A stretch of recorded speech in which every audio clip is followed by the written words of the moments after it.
Bom, então vamos lá. A apresentação já está aqui. O que nós vamos estudar.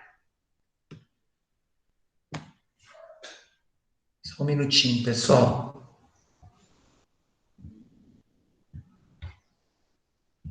Deixa eu ocultar essa barra aqui.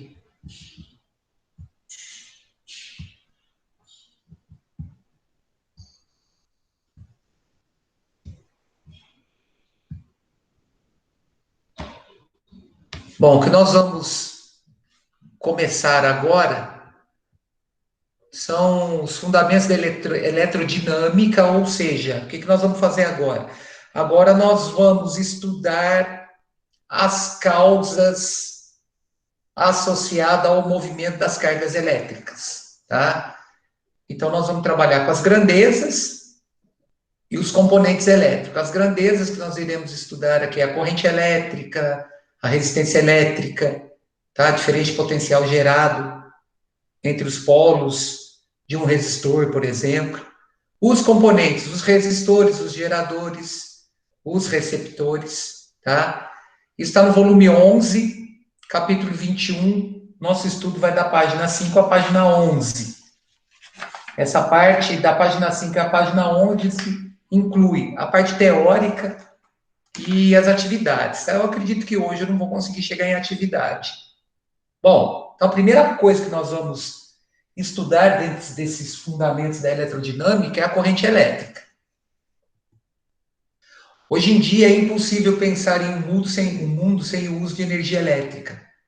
Esse tipo de energia é utilizada direta ou indiretamente na comunicação, no aquecimento e preparo de alimentos, na iluminação, etc. Entretanto, até o final do século XIX, o estudo da eletricidade era constituído de conhecimentos não sistematizados e motivados apenas pela curiosidade intelectual.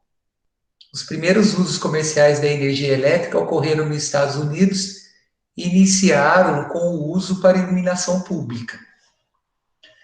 Nessa e nas próximas unidades serão estudados alguns tipos de condutores que possuem dois polos, sendo um positivo e o outro negativo. Suas variadas funções nos circuitos eletrônicos, de certa forma, garante nosso padrão moderno de viver. Lâmpadas, baterias de celulares, liquidificadores, secadores de cabelo, entre tantos outros aparelhos, são constituídos de componentes elétricos estudados pela eletrodinâmica. Então, a eletricidade está presente na... Posso interromper rapidinho? Pois não. A Juliana está pedindo para você aceitar ela. Ah, tá, obrigado. É que não tá aparecendo para mim aqui. Pede para ela colocar de novo, porque eu não sei, não está aparecendo para mim aqui. Aqui apareceu a Lívia, beleza. A Juliana, tranquilo. Obrigado, Maria Eduarda. Por nada. O pessoal chegou meio atrasado aí. Beleza, então. Agora tá todo mundo aí. Não tá não. Deixa eu ver. A Bruna, o Caio. Falou, Juliana. O Guilherme. Tá, deixa eu só fazer uma chamada aqui, senão eu me perco depois. Tudo bom, Guilherme? A Juliana, a Lavínia, a Lívia. Beleza.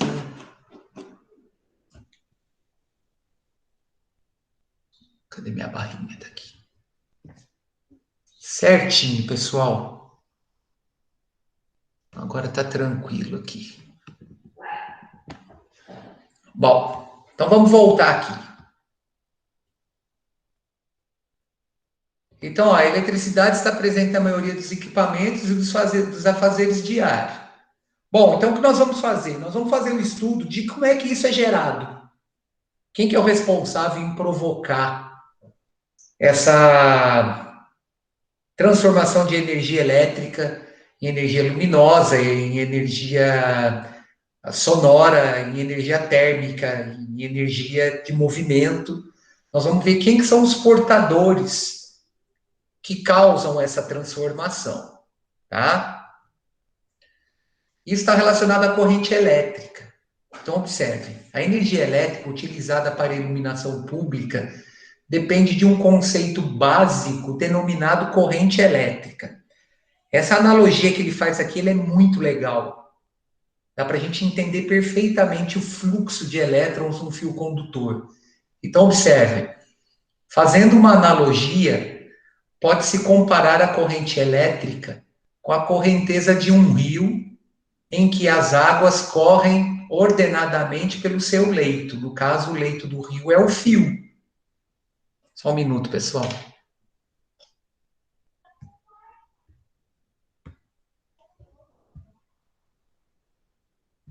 Então, ó, fazendo uma analogia, pode-se comparar a corrente elétrica com a correnteza de um rio. Ô, professor, Pois não. olha aqui, o slide sumiu. Não tá aparecendo. Uai, o que será que Pelo menos pra aconteceu? mim aqui. Ah, tá, peraí. Eu devo ter tirado sem querer. Voltou? Agora voltou. Beleza, obrigado, viu? Então vamos lá. Então, olha só. A energia elétrica utilizada para a iluminação pública depende de um conceito básico denominado corrente elétrica. Fazendo uma analogia, pode-se comparar a corrente elétrica com a correnteza de um rio, em que as águas correm ordenadamente pelo leito. No caso, o leito do rio é o fio. Em o mesmo sentido, partindo de lugares mais altos para lugares mais baixos, ou seja, de pontos de maior energia potencial para pontos de menor energia potencial. Essa analogia é perfeita para a gente definir corrente elétrica. Ou seja, na corrente elétrica, eu tenho que criar movimento para quem?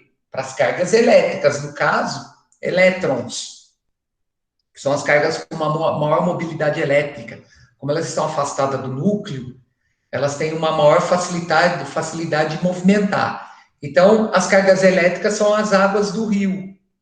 O movimento ordenado dessas cargas elétricas é determinado pela corrente elétrica, fazendo com que esses elétrons partam de uma região de maior potencial para suprir aquela região de menor potencial. Certo? No rio, a água vai fluir no rio da região de maior potencial, ou seja, maior potencial gravitacional, aqueles pontos se encontram uma maior altitude, para pontos numa menor altitude. No caso, essas águas vão desembocar no mar, que está no nível de referência. Beleza? Bom, nos condutores, os portadores de cargas fluem entre pontos que estejam submetidos a potenciais elétricos diferentes. Assim, nós vamos ter o quê? A corrente elétrica é constituída por um movimento ordenado de cargas quando as extremidades de um condutor são submetidas a uma diferença de potencial. Então, o que nós vamos ter? Dependendo do meio condutor, haverá movimentos de tipos diferentes de portadores de cargas. Nos metais são os elétrons. Nos líquidos e gases, pode ser os íons positivos ou negativos ou elétrons. Seja qual for o tipo de portador, é indispensável estar submetido a uma diferença potencial. No nosso estudo da eletrodinâmica, o meio condutor vai ser sempre um meio metálico, tá? Aí nesse desenho aqui, ó, o que está acontecendo? Se eu não submeto esse meu condutor a uma diferença de potencial, eu vou ter um movimento aleatório desses elétrons no meu fio condutor. A partir do momento que eu gero uma diferença de potencial entre os extremos do meu fio condutor, eu ordeno o movimento dessas cargas elétricas, desses elétrons. Eles ficam ordenados, fluindo num único sentido. Essa é a definição de corrente elétrica. Então, ó, os metais que compõem tal condutores possuem muitos elétrons livres, os quais recebem tal denominação por estarem fracamente ligados ao núcleo atômico. esses elétrons se deslocam aleatoriamente entre os pontos do material até que se estabeleça uma diferença de potencial. Então, ó, a corrente elétrica se caracteriza somente quando os elétrons possuem um movimento ordenado, ou seja, eu estabeleço uma diferença de potencial entre os extremos desse meu condutor, ordenando assim o movimento dos elétrons. Quem que é o responsável por estabelecer essa diferença de potencial? Na nossa animação aqui, a pilha, que é o gerador. Essa pilha vai criar uma diferença de potencial associada ao polo negativo e ao polo positivo, onde essa diferença de potencial ordena esse movimento aleatório dos meus elétrons, fazendo com que eles fluam pelo meu fio condutor, fornecendo energia para acender essa lâmpada aqui, por exemplo. Parte dessa energia vai ser transformada em energia luminosa, parte dessa energia vai ser transformada em energia térmica, que é um conceito para um assunto mais para frente, tá? Bom, aí o que eu tenho que fazer? Eu tenho que estabelecer um sentido para o deslocamento ordenado dessas cargas, ou seja, eu tenho que estabelecer um sentido para a corrente. E existem dois, que é o sentido convencional e o sentido real da corrente elétrica. Durante o século XVII, acreditava-se, com base nas suposições de Benjamin Franklin, que a carga elétrica era uma propriedade de um fluido, ou seja, de um fluido elétrico, que se deslocava pelos meios condutores. O estudo da estrutura da matéria, à época de Franklin, ainda era incipiente se comparado aos estudos desenvolvidos no fim do século XIX e início do século XX. Assim, em sua concepção, existia apenas um fluido elétrico. Seu excesso era identificado pelo sinal positivo e sua escassez pelo sinal negativo. Ou seja, esse fluido, ele era determinado para eu poder suprir essa escassez de cargas que eu tinha na movimentação desses meus portadores de cargas no meu fio condutor. Então, com base nesse entendimento, o sentido da corrente elétrica foi adotado como se ela fosse composta sempre pelo que hoje conhecemos como cargas elétricas positivas. No caso de fios metálicos, a corrente elétrica real é formada por elétrons livres que se deslocam em determinado sentido. Porém, o sentido convencional, que foi o sentido que eles adotaram, é aquele adotado imaginando-se uma composição de cargas positivas, as quais se deslocariam no sentido contrário dos elétrons. Então, o que acontece? Para não poder mexer no que já estava estabelecido, eles mantiveram esse sentido das cargas, da corrente, como sendo o sentido contrário do movimento dos elétrons, porque eles acreditavam que quem deslocava eram as cargas positivas, porque o positivo representava o excesso e o negativo representava a escassez. Então, o positivo ia sempre suprir essa escassez, que é o negativo, tá? Então, observe, o sentido convencional da corrente elétrica em um condutor metálico é contrário ao movimento dos elétrons. Então, nesse exemplo aqui, ó, se eu quiser representar o sentido da minha corrente no meu circuito elétrico lá, ou no meu fio condutor, eu tenho que ver qual que é o sentido de deslocamento das cargas negativas e adotar o sentido contrário para as cargas, para a corrente elétrica, tá? Então, ó, presta atenção nesse desenho aqui, nessa animação. Qual que é a ideia? A ideia é que no meu fio condutor eu tenha elétrons que estão se deslocando de maneira aleatória.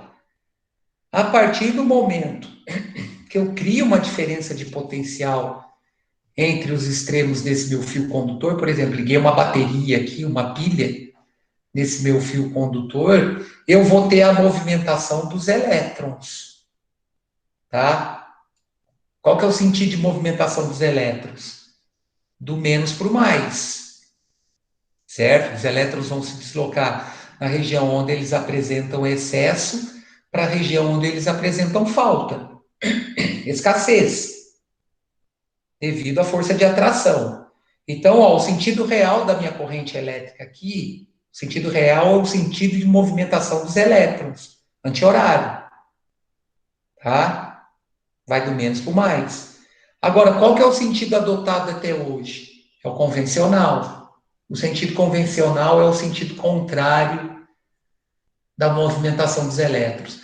Na hora que a gente for fazer o estudo do circuito elétrico, o sentido da corrente elétrica no circuito elétrico, ele é sempre do polo positivo para o polo negativo. Aqui, ó. Polo positivo, polo negativo. O polo positivo, pessoal, ele vai representar a escassez de elétrons. O polo negativo, ele representa um excesso de elétrons. Então, esse excesso de elétrons tem que suprir a escassez do outro lado. Por isso que o movimento aqui é anti-horário dessas cargas elétricas. E o sentido convencional da corrente? Ele vai ser o sentido contrário ao movimento desses elétrons, tá? E o que tem que ficar claro é o seguinte: quando a gente está energizando um dispositivo qualquer, a gente energiza esse dispositivo relacionado ao movimento dos elétrons, tá? Eu não vou ter portador de carga positiva, não. Eu só vou ter portador de carga negativa. Bom, então como é que a gente vai medir essa intensidade da corrente elétrica? Ou seja, como é que a gente quantifica isso? Esse também aqui é um outro exemplo muito bom. Em vésperas de feriados prolongados, nas grandes metrópoles brasileiras, milhares de habitantes costumam viajar para cidades do interior ou para o litoral, aumentando intensamente o movimento nas rodovias brasileiras. Constata-se nessas ocasiões que o tráfego rodoviário, que é o número de veículos que passa por um determinado ponto da rodovia por minuto ou por hora, aumenta substancialmente em comparação aos demais dias úteis da semana, ou seja, aumenta o fluxo. O que é esse fluxo?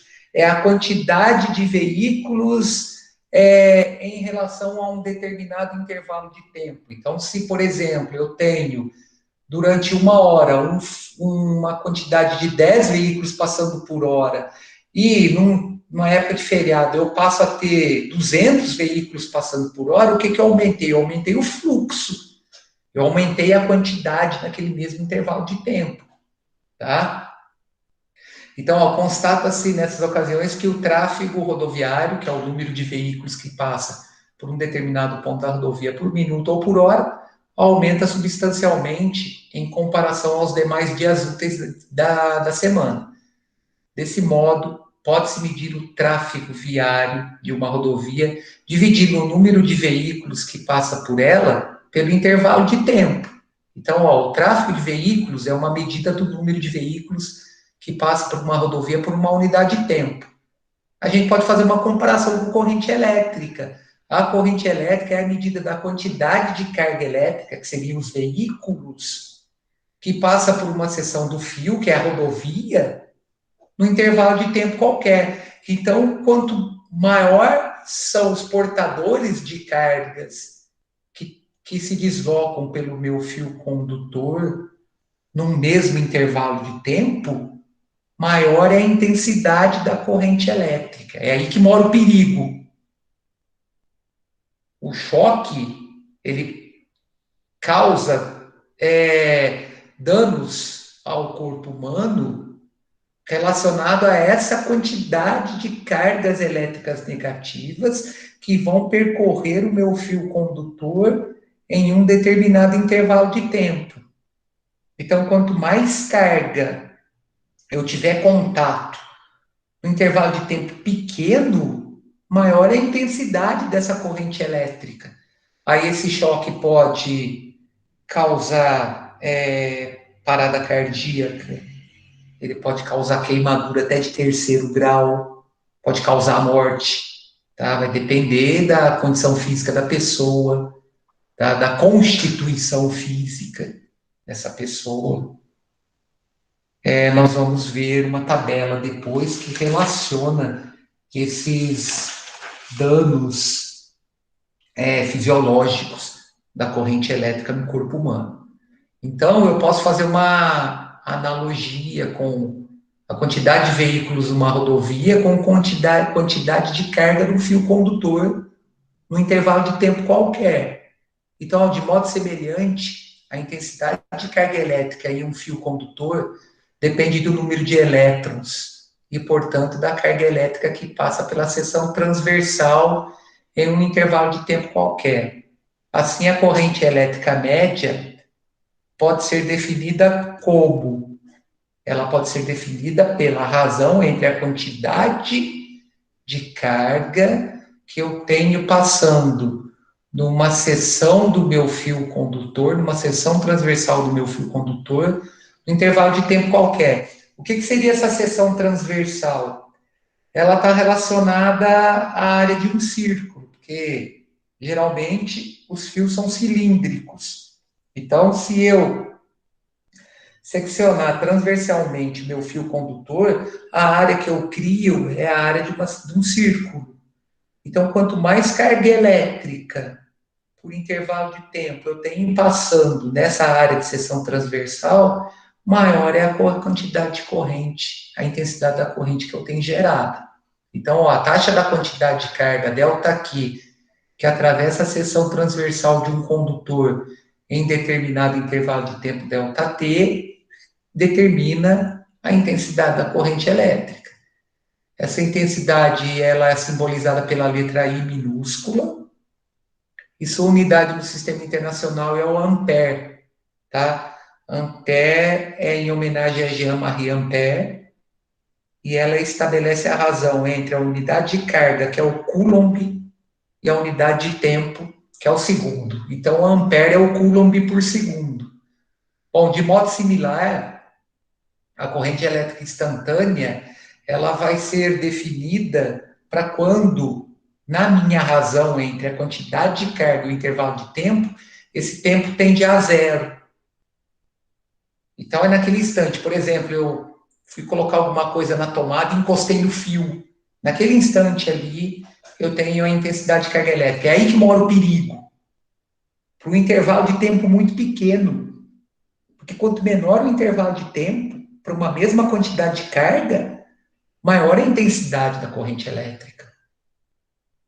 Então, maior é o choque que eu tomo. As causas vão depender dessa quantidade de carga que eu estou recebendo no meu corpo, tá? Então, ó, a taxa de quantidade de carga ΔQ que atravessa a seção transversal de um condutor em determinado intervalo de tempo ΔT muito pequeno, ou seja, quando ele tende a zero, determina a corrente elétrica instantânea. Porém, o que nós vamos trabalhar? Nós vamos trabalhar com a intensidade de corrente elétrica média, tá? Que vai relacionar a quantidade de carga no intervalo de tempo. E quem que é essa quantidade de carga? Ela está relacionada com o número de elétrons que eu tenho atravessando meu fio condutor, tá? Então, olha lá, ó, a quantidade de carga ΔQ é calculada pela seguinte equação. Essa quantidade de carga é o número de elétrons vezes a carga elementar de um elétron. É aí que mora o perigo. Tá? Quanto maior o valor de N aqui, ó, maior é a quantidade de carga que eu tenho.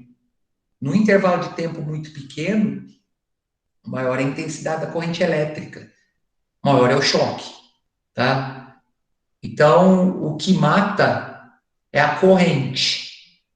A diferença de potencial, não. Se eu tenho um corpo submetido a uma diferença de potencial com correntes muito baixas, com correntes na ordem aí de 1 miliampere, eu vou sentir só um incômodo. O que vai causar danos é o valor da corrente, tá? Então, ó, nessa equação, que é a quantidade de carga que atravessa uma seção transversal de um condutor, que é medida em coulombs. N é o número de partículas elétricas em movimento ordenado, e E é a carga elementar, pode ser a carga elementar de um elétron, a carga elementar de um próton. Então, a corrente elétrica instantânea é determinada pela razão entre a intensidade de carga elétrica que passa por um fio condutor e o intervalo de tempo muito pequeno, tá? É aquele susto que a gente leva quando pega no fio. Aí tem uma animação aqui que ela está relacionando cargas positivas e cargas negativas, porque eu posso ter um meio condutor associado aos líquidos e aos gases. Então, eu vou ter portadores que são os íons positivos ou negativos. Para o nosso estudo, o que vale é o de baixo aqui, tá? É esse fluxo que vale para o nosso estudo. Por quê? Porque o nosso meio condutor vai ser serão os metais. Então, os metais são portadores de cargas elétricas negativas. Então, quanto mais carga negativa passa nessa área de seção transversal aqui, no intervalo de tempo qualquer, maior é a intensidade da corrente que eu tenho, tá? Então, essa corrente elétrica, ela vai medir o fluxo de elétrons, ou seja, a quantidade de elétrons que eu tenho atravessando essa área de seção transversal num intervalo de tempo qualquer. Bom, aí eu posso estabelecer diagramas.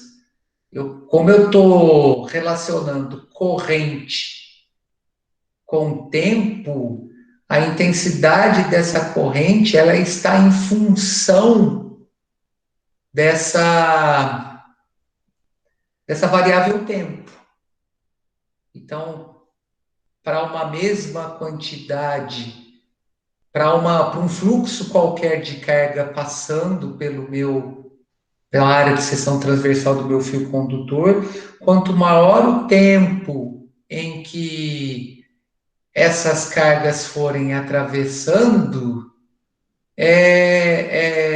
menor é a corrente que eu vou ter estabelecida, tá? Porque elas variam de forma inversamente proporcional. O que estabelece uma grandeza proporcional entre essas quantidades de carga quanto maior o tempo, maior a quantidade de carga que eu vou ter para uma corrente constante, tá? Então, a representação, isso vai diferenciar a corrente contínua e a corrente alternada. A representação das relações entre grandezas físicas por meio de gráficos é uma prática importante nas ciências para transmitir informações de maneira rápida e objetiva. Porque a gente tem informação visual aqui, a informação visual já permite a gente estabelecer uma relação entre essas grandezas que estão envolvidas no gráfico. O gráfico ao lado mostra a relação entre a intensidade de corrente elétrica e o respectivo intervalo de tempo. Então, é uma corrente constante, onde o que variou aqui foi o tempo. Então, o que está acontecendo aqui?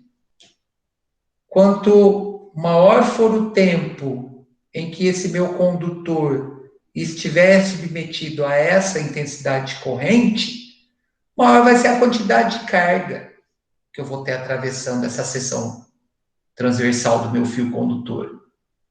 Como é que eu calculo isso? Pela área da região formada no gráfico corrente-tempo. No caso, como essa corrente é uma corrente constante, ela é contínua, a área ela vai ser numericamente igual à quantidade de carga que eu tenho atravessando meu fio condutor. Bom, primeiramente é possível constatar pelo diagrama que a intensidade da corrente se mantém constante à medida que o tempo passa. Lá, eu não tenho variação no eixo vertical. Não tem variação aqui. Essa reta começa em I aqui e termina em I. O que está variando é o eixo horizontal, né? Além dessa informação, diagramas de intensidade de corrente I em função do tempo T também pode indicar outra importante informação. A área sobre o gráfico apresenta o valor numérico igual ao da quantidade de carga que atravessou determinada seção do condutor durante um intervalo de tempo delimitado pela respectiva área. Então, por exemplo, se eu tenho uma corrente de 10 amperes aqui associada a um tempo de 5 segundos, eu vou ter uma quantidade de carga associada a um produto de 10 por 5. Eu vou ter 50 coulombs de carga atravessando a seção transversal desse meu fio condutor. Por quê? Porque essa área ela é numericamente igual à quantidade de carga, que é a base vezes a altura. ΔT vezes I ou I vezes ΔT. Se eu voltar aqui na expressão, ó, eu passar ΔT multiplicando I aqui, na minha expressão que relaciona a intensidade da corrente elétrica, esse produto I ΔT na minha expressão é a quantidade de carga que eu tenho, está aprovada no gráfico. Tá? O que é o M aqui em cima do sinal de igual? Isso daqui é para simbolizar, apesar das grandezas serem representadas por unidades diferentes, elas representam a mesma quantidade. Essa é a noção do numericamente igual, tá? Bom, essa propriedade é válida tanto para situações em que a corrente é constante, quanto para o caso em que ela seja variável. São dois casos que nós vamos estudar. É o caso da corrente elétrica contínua, que é a corrente elétrica que eu tenho nas pilhas, por exemplo, e a corrente elétrica alternada, que é o que a gente usa na residência, tá? Por que a gente usa corrente alternada nas residências? Porque a corrente alternada, como nós vamos ver, elas conseguem se propagar por uma distância muito grande. Então, uma pilha, por exemplo, se eu pegar uma pilha comum e conectar os terminais dessa minha pilha e ir numa distância, por exemplo, de 5 metros, conectar uma lâmpada, eu não vou ter energia suficiente chegando nessa lâmpada, porque ela vai ser distribuída de maneira contínua no meu fio condutor. Então, vai faltar energia para eu conseguir energizar essa lâmpada. Então, vamos estabelecer a relação entre elas. Então, no final do século XIX, dois cientistas estadunidenses protagonizaram uma disputa que ficou conhecida como a Guerra das Correntes. De um lado estava Thomas Alva Edison e a General Electric, impulsionando o transporte e sistema de distribuição de energias baseados na tecnologia da corrente contínua. Do outro, Nikola Tesla e George Westinghouse, reforçando-se por promover a tecnologia da corrente alternada. Atualmente, a maioria dos sistemas de transmissão trabalha com sistema misto. A produção e o consumo da corrente se dão pela tecnologia da corrente alternada, a transmissão é feita com corrente contínua em alta tensão. Então, dispositivos como os pilhas e baterias fornecem correntes elétricas constantes, que se movimentam sempre no mesmo sentido dentro de um condutor, mesmo que suas trajetórias individuais possam ser irregulares. Nesses casos, a corrente elétrica é denominada a corrente contínua, que é o CC, que a gente usa. O gráfico ao lado representa a intensidade da corrente contínua em relação ao tempo, ou seja, eu não vou ter variação da intensidade aqui no eixo vertical. Então, baterias e pilhas fornecem tensões elétricas e, consequentemente, correntes constantes ao longo do tempo. Então, numa lanterna, por exemplo, a transformação de energia elétrica em energia luminosa numa lanterna se dá devido ao fornecimento de energia das pilhas, que são os meus geradores. Então, eu vou manter um fluxo contínuo de elétrons nessa minha lâmpada da lanterna. Bom, pessoal, eu vou interromper por aqui, porque o que acontece?